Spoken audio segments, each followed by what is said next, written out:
You're listening to the Chapter a Day Bible Study. I'm John Stange, and today we're in Deuteronomy 14, Clean Food, Unclean Food, and Tithing. Deuteronomy 14 reminds Israel of who they are and how that identity should shape the way they live. As Moses continues instructing the people before they enter the Promised Land, he focuses on holiness, daily choices, and generosity. This chapter may initially seem like it's just a mix of dietary laws and giving instructions, but there's a clear thread running through it. God's people are called to live differently because they belong to Him. The chapter begins with a strong reminder of identity. In verse 1 we read, "You are the sons of the Lord your God." That isn't a small statement. Israel isn't just another nation. They're God's chosen people, set apart for His purposes. Because of that, they're commanded not to imitate pagan mourning practices. Their grief shouldn't look like the hopeless expressions of the surrounding nations. Even in sorrow, they were supposed to reflect their relationship with the living God. And Moses reinforces this identity again in verse 2. There he says this, "For you are a people holy to the Lord your God, and the Lord has chosen you to be a people for His treasured possession." That phrase, treasured possession, is personal in nature. It communicates value and affection and intentional choice. God didn't just tolerate Israel, He treasured them. Now, from that foundation, Moses moves into dietary laws. The people are told what they may and may not eat. Clean animals like cattle, sheep, and certain fish are permitted, while others are forbidden. Birds of prey and animals that don't meet specific criteria are off limits. To modern readers, these distinctions can feel strange, but they served an important purpose. They constantly reminded Israel that their daily lives were to be shaped by obedience to God. Even something as routine as eating was meant to reflect holiness. In verse 21, another instruction appears. We read, "You shall not boil a young goat in its mother's milk." While the exact reason for this specific command is oftentimes debated, it likely relates to rejecting pagan rituals. God was teaching His people to avoid practices that were tied to false worship. Their lives weren't to blur the line between devotion to Him and participation in the customs of the surrounding culture. The second half of the chapter shifts to generosity and worship through giving. Moses instructs the people to faithfully tithe from their produce and livestock. This wasn't just about obligation, it was about cultivating a heart that honored God.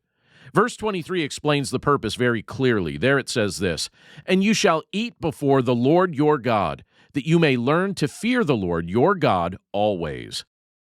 Giving wasn't meant to be mechanical. It was meant to deepen their reverence for God.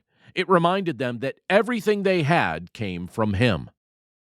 There's also a practical provision included here. If the journey to the place of worship was too far, they could convert their tithe into money, and then travel, and then purchase what they needed to celebrate before the Lord. This shows God's care for accessibility in worship. He wasn't trying to burden His people. He was drawing them closer. And then every third year, the tithe had a special focus. It was to be stored locally and to care for the Levites, the sojourners, the fatherless, and the widows. Verse 29 says this, "And the Levite and the sojourner, the fatherless, and the widow shall come and eat and be filled, that the Lord your God may bless you." This reveals something important about God's heart. Holiness isn't just about personal purity. It's also about compassion. God's people were called to reflect His care for those in need. Their obedience wasn't only vertical, directed toward God, but also horizontal, expressed in love for others. So how does this chapter point us to Jesus? Well, first, Jesus fulfills what it means to be truly set apart. Israel was called to be holy, but they struggled to live consistently in that identity. Jesus, however, lived in perfect obedience. He is the true Son of God who never failed. So where Israel fell short, He remained faithful. Second, the dietary laws find their ultimate fulfillment in Christ. In the New Testament, we see that these regulations were pointing to a deeper reality. In fact, in Mark chapter 7, verses 18 and 19, Jesus declares all foods clean, emphasizing that true defilement comes from the heart, not from what we eat. The external laws were always meant to point to an internal transformation that only He can accomplish. Third, the idea of being God's treasured possession is expanded through Jesus. Through His death and resurrection, He makes it possible for us to be adopted into God's family.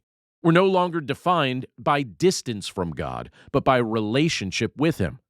What was said about Israel now finds its fulfillment in all who trust in Christ. Fourth, the call to generosity is perfectly modeled in Jesus. He didn't just give a portion. He gave Himself. His life, His sacrifice, and His ongoing intercession demonstrate the ultimate expression of love and provision. When we give, we're reflecting His character. Finally, the care for the vulnerable points directly to the heart of Christ. Throughout His ministry, Jesus consistently reached out to the marginalized, the overlooked, and the needy. He didn't just teach compassion, He lived it, and He calls His followers to do the exact same thing. Deuteronomy 14 invites us to remember who we are and whose we are. If you've trusted in Jesus, you're part of God's family. You're set apart not to live in isolation, but to reflect His character in everyday life. That includes what you value, how you live, and how you care for others. So as you think about this chapter, consider the small daily choices that you're making. They aren't insignificant. They're opportunities to live out your identity as someone who belongs to God.